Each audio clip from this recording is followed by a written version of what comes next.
Class Yom Tov, the laws of Yom Tov, Jewish Halacha, number 4, June 3rd, 2024. I'm going to talk today, Be'ezrat Hashem, about extinguishing fire on Yom Tov.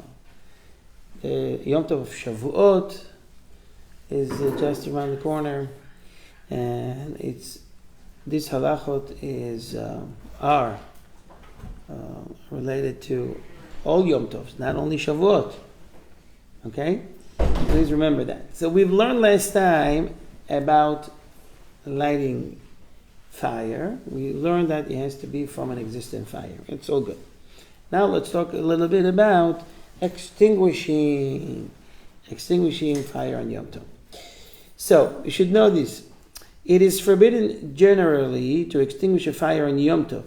In fact, it is forbidden even to cause a burning candle to become extinguished indirectly by placing something around the candle so that the fire will go out when it reaches that point. It is likewise forbidden to cut off the wick from the candle. Either of these actions is permitted if it is performed before the candle is lit. You can put a candle in a glass of water, so when the flame reach that point, when it hit the water, it will extinguish. Okay, but you can prepare it before the holiday. Later on, we'll see another different methods that allow us to extinguish a fire. Okay. Next, one has an idea. He says, so I want to get rid of this fire, either on the stove or for whatever purpose he needs that, or whatever the reason is. So what he wants to do, he says, I'm going to take this candle with me outside, and the wind will blow it. All right? So I don't do it. I let the wind do the job. So the Halacha says that it is forbidden on Yom Tov a burning candle in a windy place, so that the wind should blow it out. Even if there is no wind blowing at the moment one places the candle outside, but it's obvious that the wind will blow it afterwards, it is forbidden. Poskim ruled that in this case it is permitted. So among the rabbis. However, and anyone who chooses to be lenient in this matter has a basis upon which to rely. He must make sure that the wind is not blowing at the time he places the candle outside. All right? What about lowering the flame? Not really turning it off. It's considered as extinguishing it, but not to zero. A few levels down. Very small flame. It is likewise forbidden to partially extinguish. For example, it is forbidden to wick of a kerosene lamp or lower the flow of the vapor in a Primus stove. If I remember these days, people have Primus. If the Primus stove is burning a high fire, it is necessary to place one's food on low flame so that it will cook properly and not burn. It is permissible to lower the flame on the stove by opening the pressure valve momentarily. Thus, we do that, right? Lessening the stream of vapor rising from the canister. And then it is likewise permissible to lower the flame of a gas stove in such a case. So most of people, either the electrical one or the gas. So it is permissible to use, to lower it, okay, with the gas. As I explained last week, with an electrical stove, it's a little bit tricky. It depends on the kind you have. Some poskim permit using the one that goes smoothly through the numbers, I don't know, from 1 to 6, 1 to 7, or whatever the numbers are. So the 1 is the lowest level. You can go from 7 smoothly to the low. If you use clicks, click, click, click, click, click, that's going to be a problem because it's like causing sparking, right? And it's as if you lighting a candle. Okay, nevertheless, it is forbidden to extinguish the fire completely after one has finished cooking.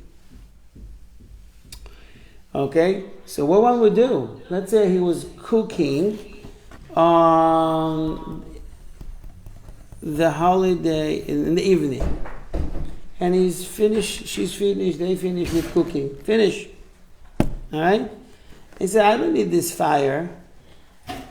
Sammy. She wants to tell something. Okay. Alright, next. So what did I say? So what do? How are you going to extinguish that? How are you going to get rid of it? Okay? She wants to tell something. It is permissible, however, for fire on a gas stove to become extinguished indirectly. This can be accomplished by filling a small kettle up. You take a pot or a kettle, put it all the way up. When it starts bubble, it will go down on the flame and will extinguish it. I remember as a child, that method. Today, there's different methods.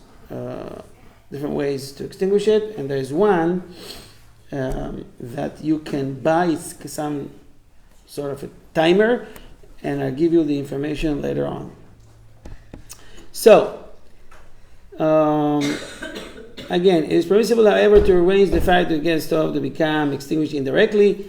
This can be accomplished by filling a small kettle up to the very top with water and placing it on the fire. As it begins to boil, the water will overflow the sides of the kettle and extinguish the fire. One must be careful, however, not to spill any water on the fire while placing the kettle on the stove. If that would happen, extinguish the fire. Likewise, one must not push or pull the kettle once it is set on the fire and it is heating up to boil. Once the fire extinguished, it is permissible to turn the gas valve to the off position. Why? There's no fire there anymore. So you can close it, okay, to the put it off position so that the gas does not escape into the house. This is why when you do such thing around it, you don't do that and you leave the room or you go for shopping. Can you do shopping on Yom Tov? So why you didn't say anything? Following. Next. Once the fire is extinguished, it's permissible to turn the fire to the day. Okay.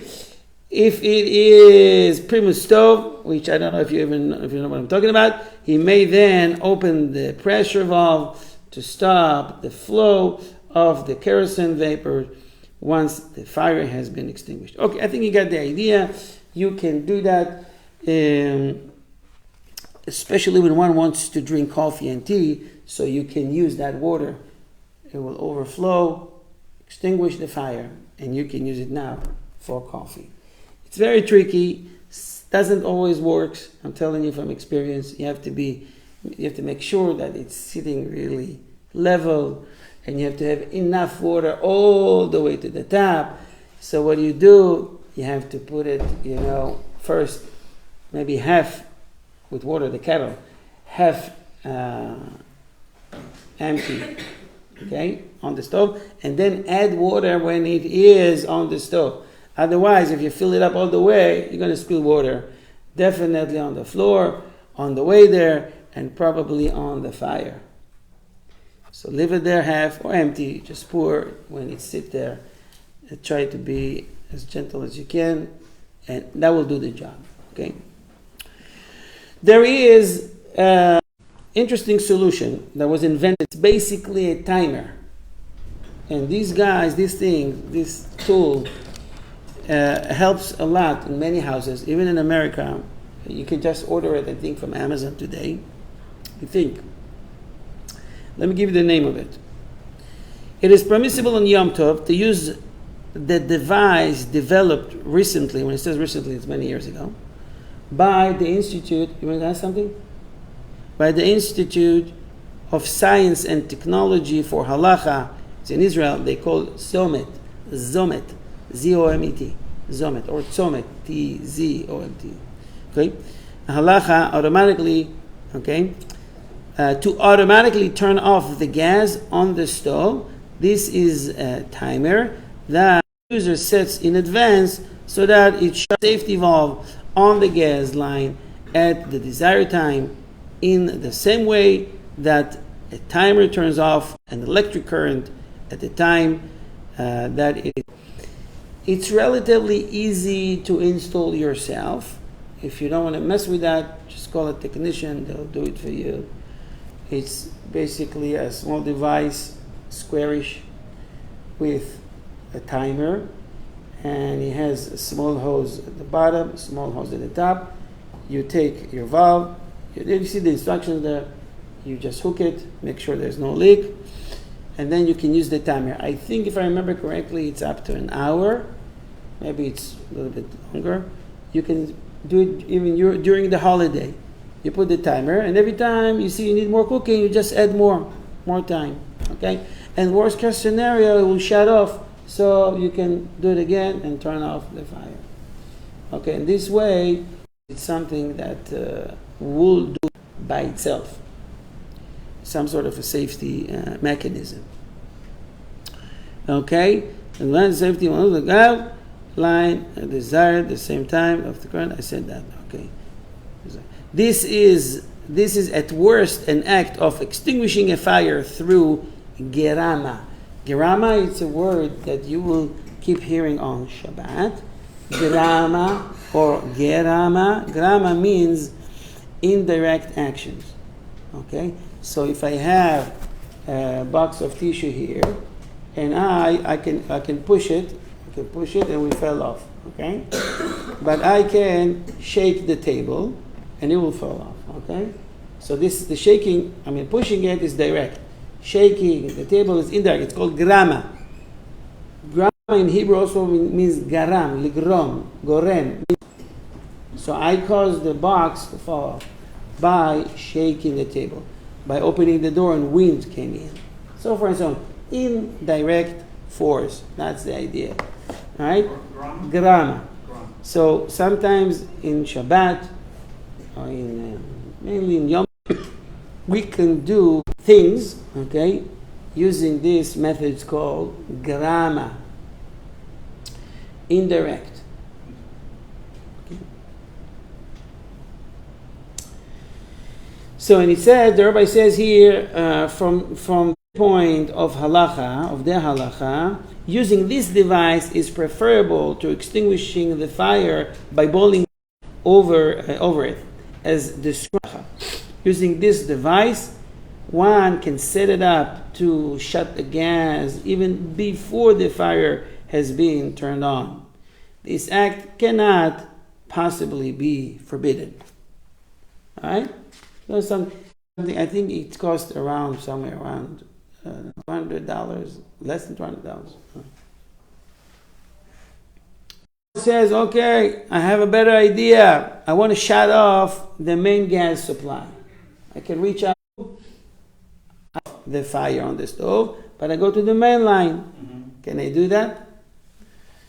Furthermore, it is forbidden on Yom Tov to shut off the gas supply to the stove so that the fire will go out.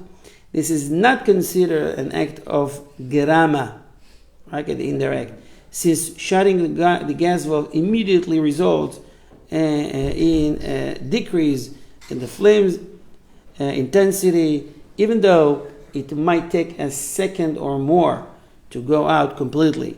So the delay is not that short. It's not that long. Short. This is the halacha, despite those who claim that it is permitted. And the rabbi is hinting to some rabbis that permitted that. I disagree with them. Okay.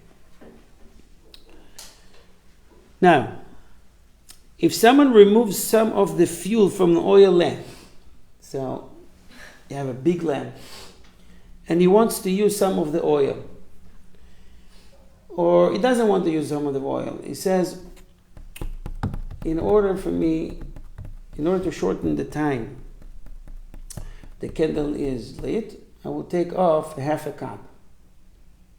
Or he wants to use the oil for cooking, for whatever. Okay, he has a very good olive oil in it. There's any difference between these two cases? Let's listen to this. If someone removes some of the fuel from an oil lamp on Yom Tov, so that the fire is extinguished earlier than it would have been otherwise, he is guilty of performing an act of the melacha of mechabeh. Mechabeh means extinguishing. Some poskim rule that if he needs the oil for food preparation, it is permitted.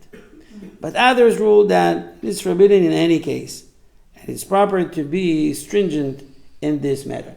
If you did it, it would be okay, but if you be stringent from Shemai, you probably never dealt with such situation, but it's good to learn such thing. Okay?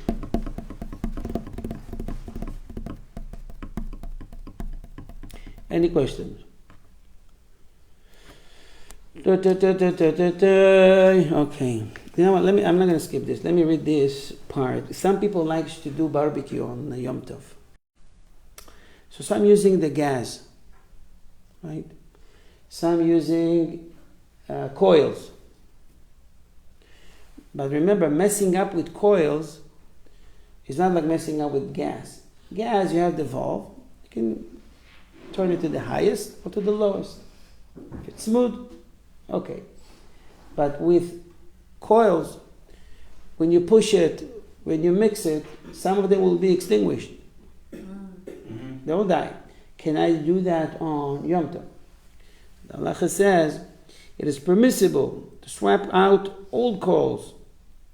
Coals, what did they say, coils? Coils or coals? What do you call it? You said coils, but it's coals. Coals. So why are you just looking at me like, you know what I'm talking about? Because we all know what you're talking about. So tell me, how do you want me to learn English? Ever. It's C-O-A-L. When you do mistakes in Hebrew, forget it. I'm like, it is permissible to swap out old coal and ashes from an oven in order to bake it. Although the coals will probably be extinguished through the act of sweeping them out, it is nevertheless permitted, since it is permissible to perform the melacha of extinguishing a fire when it is necessary for a food preparation. This is no less an act of food preparation than placing raw, moist meat onto coals to be roasted. You know that sometimes some people used to cook like that. Yeah, I still do. On the coals? Well, I put the pan on the coals. Oh, pan is different. Yeah. It's not. The Bedouin and some other cultures, today, even till today, they baking bread on the coals themselves. They make a hole in the ground, they put the wood, it becomes coals, they just put the pita on it. And they turn it out. This is how they used to do it. This is no less an act of food preparation. The moist meat, it's like putting the meat steak onto coals to be roasted. Although the meat partially extinguishes the fire, it is permitted. While you put the meat, it will touch the coal. Immediately you hear, it's extinguished, right? It's extinguished. You didn't think about that, right? It's all up here, guys. It is permissible to perform the melacha of extinguishing a fire when it is necessary for food preparation, just as much as it is permissible to light a fire for food preparation. Okay, this is something you guys are going to like very much, especially Moshe, about using a hookah pipe.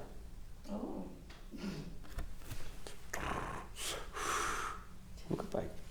You have regular cigarette, I don't know what you have. A hookah pipe. Can you use it in Yom Tov. It is permissible on Yom Tov to smoke a hookah pipe or nargila. That's the most common word in Israel. They use the word nargila. Oh. Yeah, nargila, that's the word. Even though the tobacco leaves are soaked in water and they extinguish the coals at the moment they are placed on them, just as it is permissible to put meat onto coals, to roast it, despite the fact that the meat doses, right, the fire in the coals when it first comes in contact with them. The same applies to the tobacco leaves. Furthermore, it is not necessary to moisten the tobacco leaves before Yom Tov begins. What about using an electrical nargila, hookah pipe, or cigarette? You're saying no. What if the battery is already full, 100% from before Yom Tov? It's okay. Every time you use it, it's going down. So yes or no? No. Of course not. I'm just trying to trick you. Tov. Can I even smoke on Yom Tov? I mean, the rabbis, the Torah, the Halacha permitted us to use fire for cooking. They permit us fire to smoke. Smoke is not cooking. It's not for food.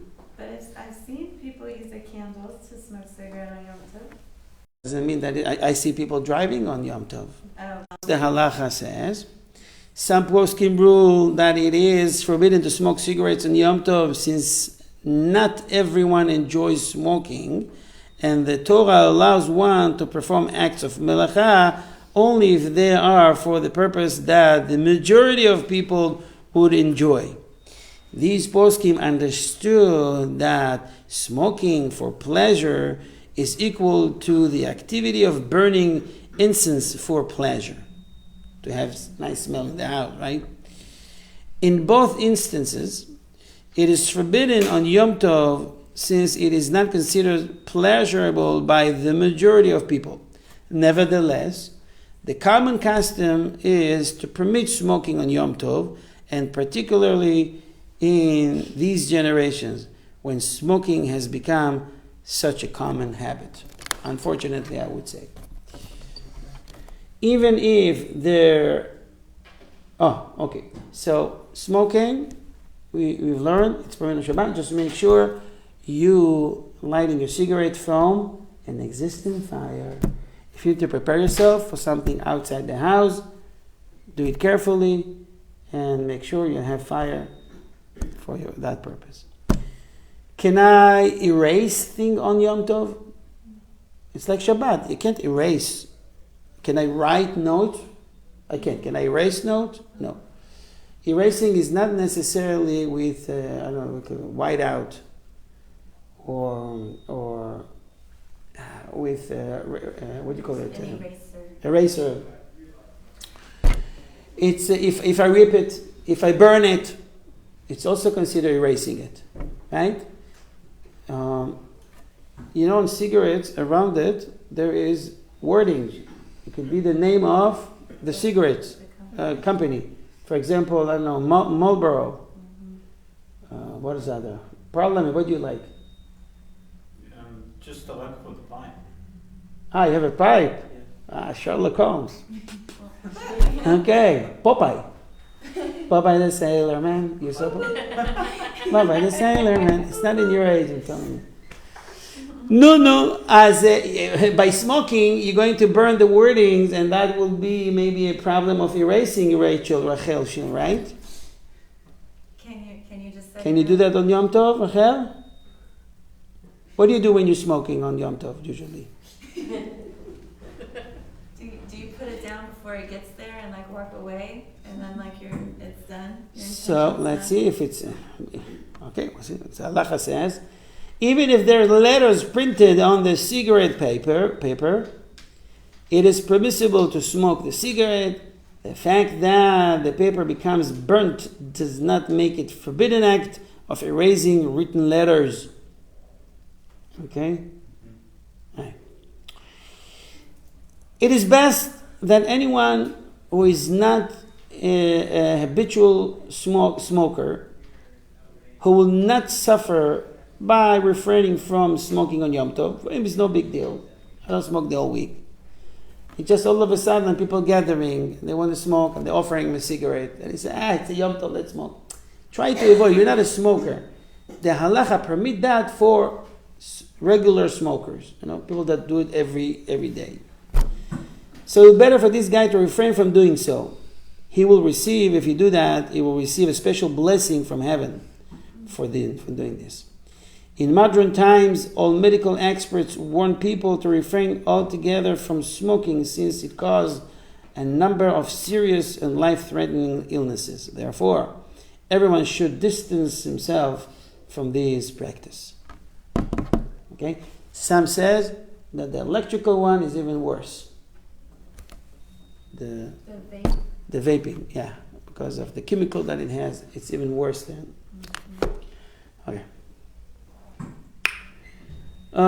So if I'm not used to smoke, and I'm not going to smoke on Yom Tov, can I offer my friend? Can I hand him a cigarette? Can I light a cigarette for him? I'm not a smoker, but I'm helping a friend on Yom Tov. Even those who are stringent and refrain from smoking on Yom Tov may nevertheless offer a cigarette to a friend who does smoke on Yom Tov. This is not to be considered a transgression of the sin of placing a stumbling block in front of the blind, nor are the cigarette muktzeh. It's not the muktzeh for him if it's not muktzeh for everyone else. And stumbling block refers to it's not a good advice or it's not a good action to do something like that towards someone, right? It's like you give him something, it's not healthy. Okay? So it's still permitted. What time is Mincha? 20, right? Okay. All right, 2 more minutes. Let's talk the next 2 minutes about lighting. How many participants, Baruch Hashem? We have 37. Baruch Hashem. It's very important that you're participating. Please send this class after you get them on YouTube to other people so they can learn from it how to act and behave on Yom Tov. Let's talk about using electricity on Yom Tov. Baruch Hashem, Dallas, we got most of the houses here, the electricity back, right? Baruch Hashem, after the storm that we had. Only when you don't have something you appreciate it, right? Do you see how many things that we're depending on electricity so much? Almost everything in the house is using electricity for it. Tov. It is forbidden to turn on an electric lamp or other appliance on Yom Tov since it is like creating a fire. It is likewise forbidden to use telephone. If someone asks a rabbi whether or not he may turn on electric appliances on Yom Tov, the rabbi must tell him that it is forbidden. Okay? I want you to know that some rabbis hold that it is permissible. In the ancient days, today that everybody, I think the majority, 99%, hold that it's prohibited to turn on electricity on Yom Tov. But some hold before that we can be lenient on Yom Tov, definitely not on Shabbat, for the sake of cooking and stuff like that. But the majority today hold that it is prohibited. I will conclude with this question. Can I use a non-Jew on Yom Tov? Ask him, not on Shabbat I'm hinting, tell him directly. My dear friend, can you turn on the stove? Can you turn on the air conditioner? Please, we need light. Can you turn on the light? I don't do it. He's doing it. A non-Jew, he doesn't have to keep Shabbat and Yom Tov. On Yom Tov, can I ask him directly to turn on electricity? Everybody here says no, and you agree that it's no? Very good. The answer is absolutely yes. And I'm going to read the halacha for you. According to all poskim, all the rabbis, it is permissible to instruct a non-Jew to turn on an electric appliance during Yom Tov. Don't ask me why. It's a long discussion. It's under the category and the terms called shvut, the shvut, the mitzvah and the mitzvah. It's a long discussion. I'm just giving you the bottom line. Any questions? How about turning it off? Whoa, what? How about turning it off? It said that you can turn it on. If you can turn it on, what do you think about turning it off? Yes. I think you can, but Absolutely. Since it specifically stated only on, I figured that. Yes, you can do that. Absolutely. I'm going to ask you one question, and this is food for thought. I like to use a mixer, the Ninja mixer, for example, in order to prepare food. Can I place a timer to turn it on 12, and it will shut off 12:05, and I use this 5 minutes. It makes a lot of noise. My whole neighbor will hear me using a mixer on Yom Tov. But it's on timer. Can I do that? He's not going to know. Answer next week. Shavua Tov. Bye-bye, guys. God bless you all. Thank you.